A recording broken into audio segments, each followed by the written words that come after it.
Hi Lucas, it's been a year since we had you on the China Current when you brought us around your new restaurant at that time in the city in New York. Let's talk about what you're really doing at this time, which is helping to support healthcare workers who are under incredible stresses, some of them not even having the time to go out of the restaurant to find food for themselves.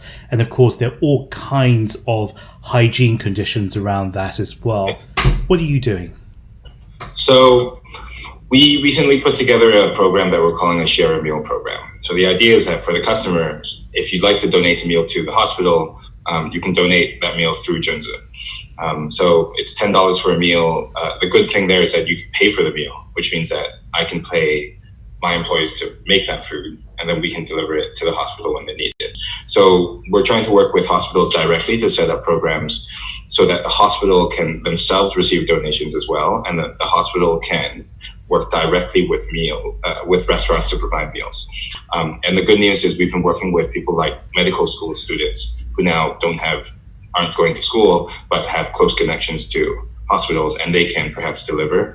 They can tell us how to navigate the hospital system, and they can make sure that not only our own restaurant, but every other restaurant that wants to help can help. How many meals are you able to prepare under these conditions and also deliver to healthcare workers? And who's receiving them? Which hospitals? So currently we're working most closely with the New York Presbyterian Network as well as Mount Sinai. Because our restaurants are based in Manhattan, I think it's a couple of days ago on Friday, we did probably about 250 meals to Mount Sinai and NYP Columbia.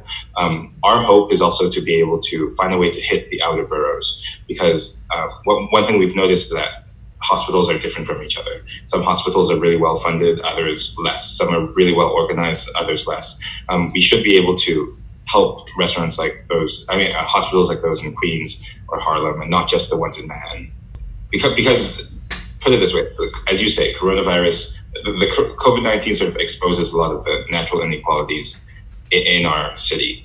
And the food system really needs to reflect on what that means. Right now, I feel that our restaurant is responsible in a lot of ways for the people who work so hard for us to make the food that we want to make to accomplish our mission. So we try to take care of them.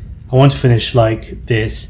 You began by describing Chinese food as a great connector in our globalized world. So why don't you help us finish off by bringing us around the table, which in Chinese traditions usually a round table where we share and we get together, by telling us how we can participate in the campaign that you're running for America's health workers.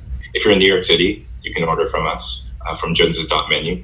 But if you're not in New York City, you can tune into our Instagram Live, where I talk about the history and the immigration patterns and whatnot of these two cultures. And the second thing is our Share a Meal program, which is how we try to feed our healthcare workers.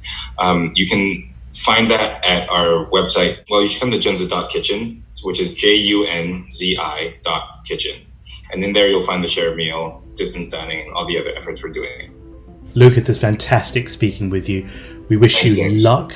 We give you strength, to you, to Junzi, to the community, and to everybody in the United States right now. Thanks, James. Be safe. Wash your hands. The China Current continues its special coverage on the coronavirus outbreak. Go to our social media at The China Current and our website for interviews, videos, and podcasts. I'm James Chow. Thank you.